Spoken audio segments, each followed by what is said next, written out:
नमस्कार विद्यार्थी मित्रांनो, पहा आपणास एक प्रश्न दिसतोय समोर. एक संख्या आणि तिचा वर्ग यांचा सरासरी त्या संख्येच्या 27 पट सांगितलेला आहे, तर ती संख्या कोणती? या प्रकारामध्ये आपल्याला एक नेहमी लक्षात ठेवायचं आहे. अशा पद्धतीची उदाहरणं सोडत असताना आपण ती संख्या जी आहे ती मानूयात x. तर तिचा वर्ग काय होईल? x चा वर्ग.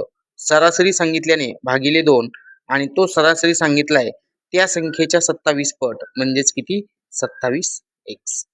हा 2 भागाकारातून इकडे जाईल गुणाकारामध्ये म्हणजेच x अधिक x चा वर्ग बरोबर 27 दुनी किती? 54x. सर्वांना x ने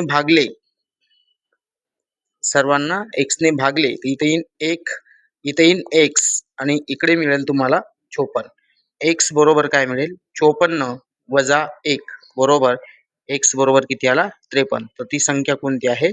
53 आहे. म्हणजेच आपल्याला ती संख्या जी विचारलेली आहे ती संख्या होती तुमची 53. पर्याय क्रमांक बी हे त्याचं पर्याय उत्तर बरोबर. ठीक आहे. अशा पद्धतीने आपल्याला तो प्रश्न सोडवायचा होता. सूत्रामध्ये जर तुम्ही गेलात तर ते डायरेक्ट सूत्र हे 2n - 1. बस एवढं सूत्र वापरून घ्या त्याला.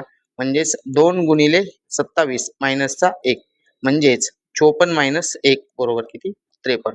अशा पद्धतीचा प्रत्येक प्रश्न तुम्हाला या सूत्राने सोडता येतो. म्हणून याचं पर्यायी उत्तर जे आहे ते आहे तुमचं 53. व्हिडिओ आवडला नक्की लाईक करत चला, सबस्क्राईब करा आणि जास्तीत जास्त विद्यार्थ्यांपर्यंत शेअर करा. धन्यवाद.